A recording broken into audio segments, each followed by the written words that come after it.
Bonjour et bienvenue dans ce nouveau tutoriel de la suite FinUp. Nous allons aujourd'hui plus particulièrement nous intéresser au module d'anti-blanchiment d'argent, le module AML. Les fonctionnalités de ce module sont bien entendu disponibles en standard lorsque vous souscrivez à l'entièreté de la suite, mais nous avons pensé qu'il serait peut-être utile pour certains d'entre vous de n'avoir que ce module AML à disposition de façon tout à fait indépendante. Je vais donc me loguer dans l'application et vous présenter les fonctionnalités spécifiques AML. Donc pour tout ce qui est interface utilisateur, sa description et les possibilités qu'elle offre, un autre tutoriel est à disposition, ou en tout cas le sera bientôt, et je vous invite de le suivre si ça vous intéresse. Je vais donc créer un nouveau dossier.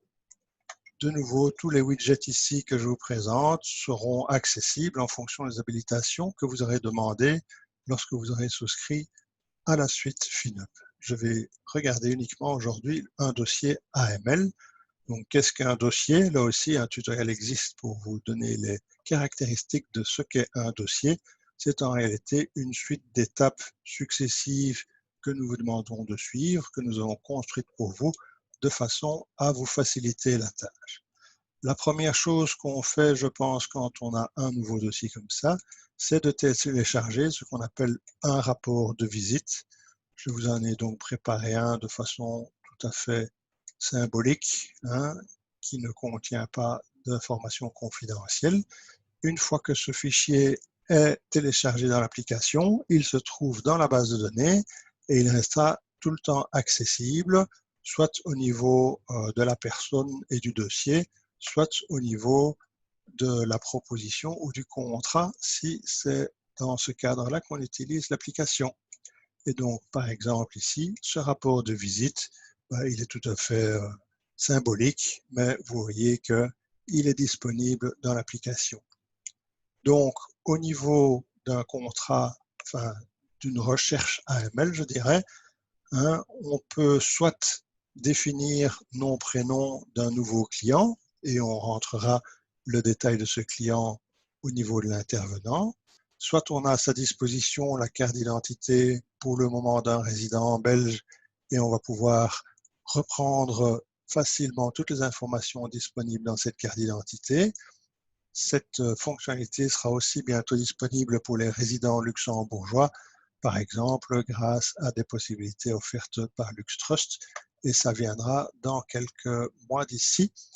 Et la troisième possibilité, c'est carrément d'aller rechercher dans la base de données de l'intermédiaire, vous n'avez accès qu'à vos propres données bien entendu, une personne avec laquelle vous avez déjà travaillé, par exemple moi-même dans ce cas-ci. Il y a moyen de définir un ou deux preneurs, de définir en plus un ou deux assurés différents des preneurs. Bon, pour faire simple et pour ne pas perdre trop de temps en encodage, j'ai préparé un dossier AML qui était entièrement rempli.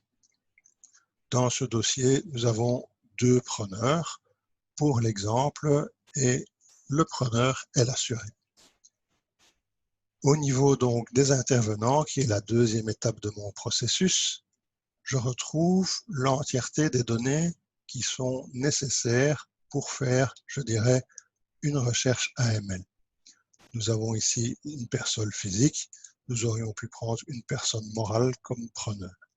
Les champs que vous voyez apparaître en bleu sont les champs qui sont conseillés pour que les documents AML soient correctement remplis dans le cadre d'autres dossiers, non pas des dossiers AML, mais des dossiers de proposition. Ces zones bleues seraient en principe obligatoires et vous ne pourriez pas effectuer certaines opérations si elles ne sont pas correctement remplies.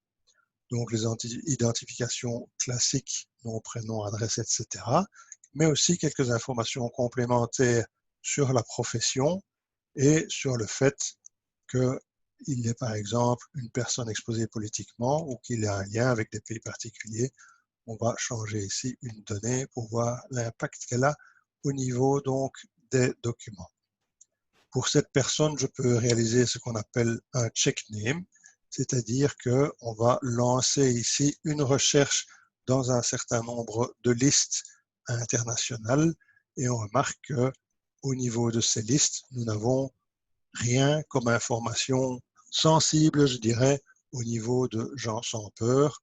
Nous avons un certain nombre d'articles négatifs sur gens sans peur, mais ce sont effectivement plutôt des articles historiques qu'autre chose. À partir du moment où le checkname a été réalisé, il est directement sauvegardé comme tout à l'heure. Vous n'avez pas besoin d'effectuer le travail. Et on remarque ici qu'aujourd'hui, 8 juillet, date à laquelle j'enregistre ce tutoriel, eh bien, j'ai réalisé mon checkname auprès de CDDS International. On indique ici l'entièreté des listes qui ont été consultées et on indique ici que pour gens sans peur, nous n'avons absolument rien trouvé comme information négative. Ce checkname est directement accessible, par exemple, à partir du tableau de bord et je peux faire une recherche alternative, par exemple, sur une personne que je prends entièrement au hasard, évidemment. Je lance les recherches sur M. Nicolas Sarkozy et je remarque qu'au niveau des listes, eh bien, il a été chef d'un parti politique en France et il a été coprince de la principauté d'Andorre, ce que je ne savais pas personnellement, jusqu'à ce que je fasse la recherche. Et les articles négatifs ici ne sont pas visibles non plus. Donc, c'est pour vous dire que le checkname permet donc de sortir un rapport qui vous permet de dire que vous avez fait le travail de vérifier si la personne était potentiellement à problème. Donc, je reviens dans mon dossier et vous remarquez que je retombe exactement là où je l'avais quitté. Donc, c'est une caractéristique de l'application. On retombe toujours où on était. Chaque fois qu'on quitte un écran, les données sont sauvegardées, sauf cas très particulier. Au niveau du profil, c'est le profil que FinUp propose à ses clients courtiers. Donc, il y a un certain nombre d'informations qui sont demandées sur la connaissance du client au niveau d'un certain nombre de produits, sur sa situation, ses objectifs. Et c'est, je dirais, un profil où les questions sont dynamiques. Si vous ne connaissez rien aux actions, ce n'est pas la peine de vous poser des questions complémentaires. Si vous connaissez quelque chose, on va vous poser des questions pour vérifier le niveau de votre connaissance. Au niveau de votre situation, vous avez votre patrimoine, d'où proviennent vos revenus, etc. Quelque chose d'assez classique. Donc, un certain nombre de questions. Votre tolérance au risque, comment voyez-vous votre réaction face, par exemple, à une hausse ou une baisse de la bourse. Et au final, on va vous calculer un profil en fonction de la pondération que nous avons donnée aux différentes questions. Ce profil peut bien entendu être imprimé, remis, je dirais, au client, au prospect que vous avez face à vous, et il sera lui aussi disponible ultérieurement dans les documents. Alors tout ceci est à faire pour chaque preneur, indépendamment en principe. On remarque ici que dans le module AML, les zones bleues sont indicatives et non obligatoires. Au niveau des bénéficiaires, on l'a vu tout à l'heure, on a simplement repris la liste ici. Il n'est pas indispensable de faire la recherche checkname pour les bénéficiaires. Simplement, il est clair que si le preneur est par exemple une personne morale et le bénéficiaire une personne physique, on peut soupçonner un montage par exemple. Il y a moyen de définir d'autres intervenants que simplement le preneur, les assurés, les bénéficiaires. Par exemple, on pourrait rajouter un notaire, par exemple, on pourrait rajouter le courtier lui-même, pourquoi pas. Et finalement, nous disposons d'un certain nombre d'informations documentées. Donc, soit le courtier a souscrit au document de l'APCAL et ce premier document va être disponible, soit nous fournissons ce que nous appelons pompeusement les documents complets. Ce sont des documents que FinUp a développés en partenariat avec certains courtiers. Et donc, si je reprends par exemple ici le document APCAL que j'ai déjà imprimé et sauvegardé pour la facilité de l'exposer, ici, on va tout de suite reconnaître ce qui est, je dirais, je vais un peu agrandir, ce qui est disponible au niveau du document APCAL. Les différentes données que vous voyez ici étant les données que le courtier aura lui-même encodées lorsqu'il aura pré-rempli les informations au niveau de sa version de la suite FINUP. Je prends ici uniquement comme exemple le conflit d'intérêts. Eh bien, au niveau du conflit d'intérêts, il y a une charte de bonne conduite, hein, et on explique ici au niveau du courtier, hein, bon, mais quels sont les périmètres, quelle est notre politique, quels sont les différents acteurs, tout à fait classique. Vous pourrez lire tout cela à votre aise si jamais vous voulez aller plus loin et nous demander donc une petite démonstration personnalisée. La prochaine étape consiste à réellement faire les recherches AML, et donc il y a ici un certain nombre d'informations qu'il faut remplir dans le bon ordre pour éviter d'avoir des champs qui seraient éventuellement vides. On voit ici qu'on a le profil de chacun des preneurs. Si je reviens aux données de base et que je ne prends plus qu'un seul preneur, eh bien, à ce moment-là, nous n'avons plus qu'un seul profil à rentrer. Donc ici, mon client Jean sans peur veut investir 150 000 € et nous avons créé ce qu'on appelle des formulaires qui reprennent les questions qui sont reprises au final dans les formulaires de l'APCAL, et donc toutes les questions sur lesquelles une réponse est souhaitée ou nécessaire sont reprises ici de façon assez simple dans ce que nous appelons nous-mêmes aussi un formulaire. Et nous voyons ici que la plupart des questions dans cette première partie sont des questions descriptives dans lesquelles le courtier va écrire une information qui aura été fournie par son client. Certaines questions sont obligatoires, enfin en tout cas il est obligatoire d'y répondre, hein. Si par exemple j'enlève ici pour vous montrer la date prévue du premier versement et que je veux sauver mon information, eh bien on va m'indiquer ici que la question 6, dont la réponse est obligatoire, n'a pas été remplie, mais je peux malgré tout sauvegarder mon information, parce que si jamais le preneur ou la personne en face de moi ne dispose pas immédiatement de toute l'information, plutôt que de devoir tout réencoder une deuxième fois quand il aura fourni cette information, on peut quand même déjà sauver ce qui a été, je dirais, fourni dans une première phase. Donc si je vais revenir en arrière sans sauver, vous pouvez voir qu'il y a un certain nombre de questions qui sont posées, pour lesquelles éventuellement il suffit de choisir dans une liste de possibilités, mais dans cette première partie connaissance du client, ce sont essentiellement des questions descriptives. À partir du moment où, au niveau du formulaire APCAL, j'ai rempli les informations, je peux passer dans le deuxième formulaire APCAL qui est le profil investisseur. Et ici, par contre, la plupart des questions sont des questions dans lesquelles on a ce qu'on appelle un choix multiple. Il faut choisir parmi les propositions la réponse que le client ou le prospect vous fournit, hein. Et donc, il y a absolument toutes les questions que l'APCAL a sélectionnées. Vous voyez ici que certaines questions ne sont pas remplies parce que, comme indiqué ici, elles ne sont pas obligatoires. Donc ici, ce sont les questions qui sont très rapides à remplir, hein, dont les questions sont très rapides à remplir, puisqu'il suffit de cliquer pour pouvoir changer la réponse. Je reviens en haut et de nouveau, je ne sauve pas.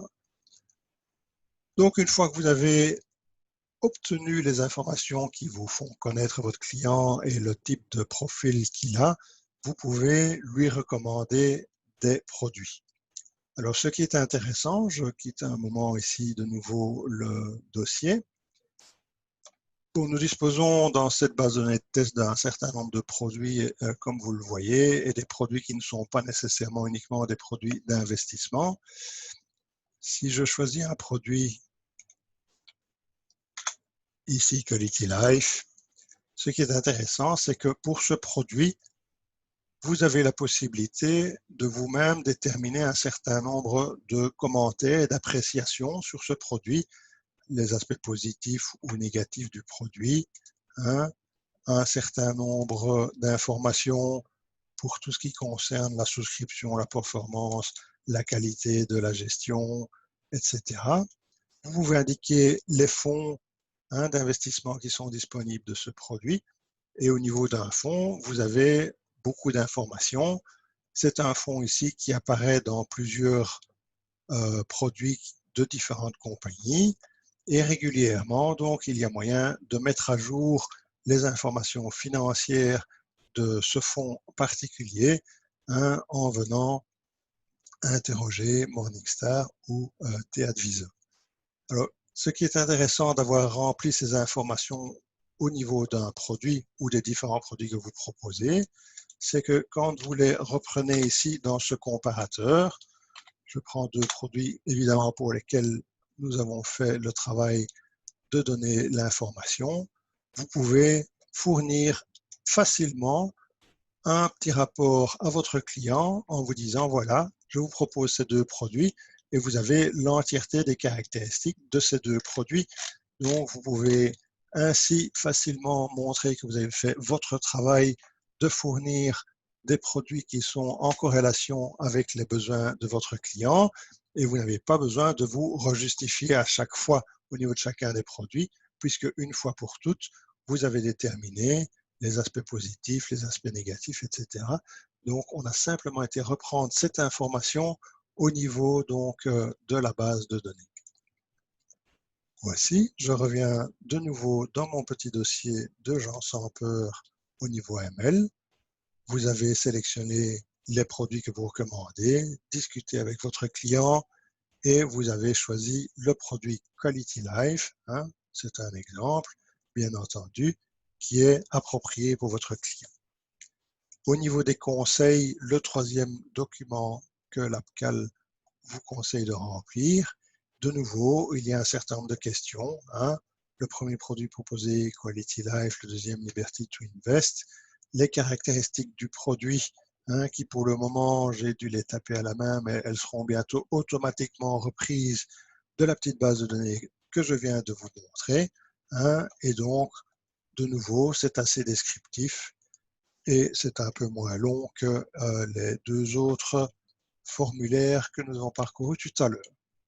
Je reviens donc au niveau de mon écran principal et de nouveau, je peux imprimer donc les documents de l'APCAL. Je l'ai fait pour vous et donc on va pouvoir vérifier ici qu'on a bien les différents documents de l'APCAL, à savoir la description des preneurs d'assurance. C'est pas le nouveau document, donc je vais le réimprimer. Ça va prendre 2-3 secondes. Je n'ai pas dû sauver tout à l'heure le bon document.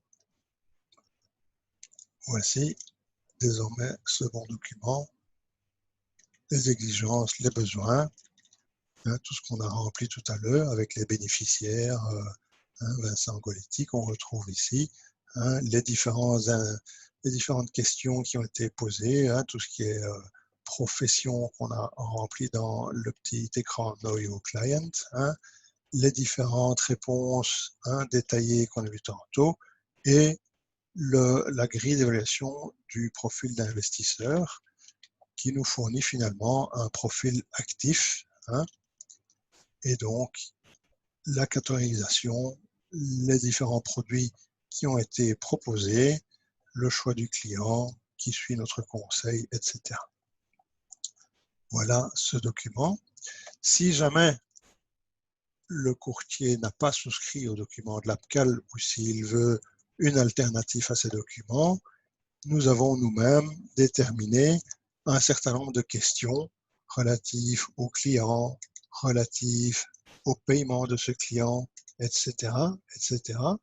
Et nous pouvons, grâce aux réponses qui sont fournies ici, effectuer un score et une évaluation du contrat. Donc, c'est une alternative à l'ensemble des documents APCAL ici.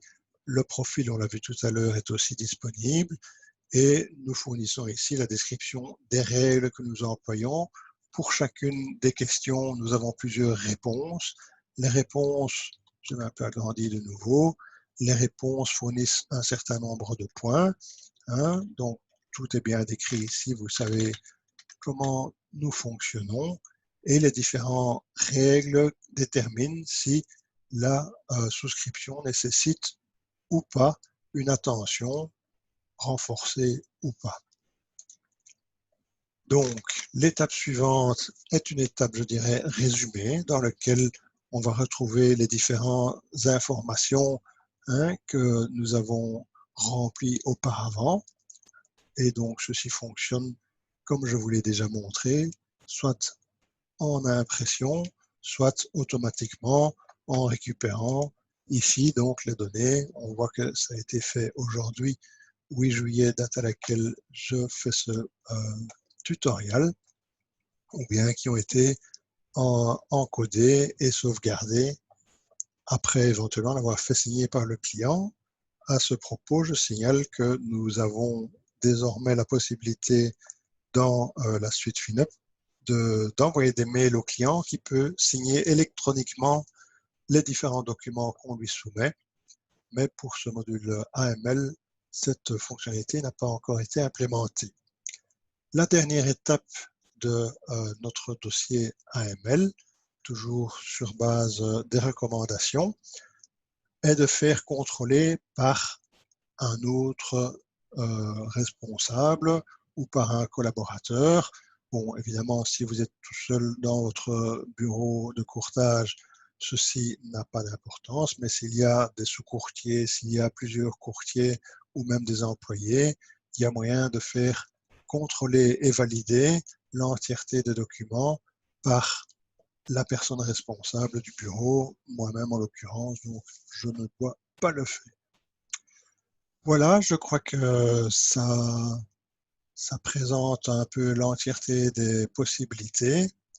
Si jamais vous voulez nous contacter pour avoir plus d'informations ou si vous voulez avoir une démonstration un peu plus étendue et plus adaptée à vos propres besoins, je vous en prie, n'hésitez pas, vous avez ici les coordonnées de notre société que vous pouvez contacter quand vous le voulez.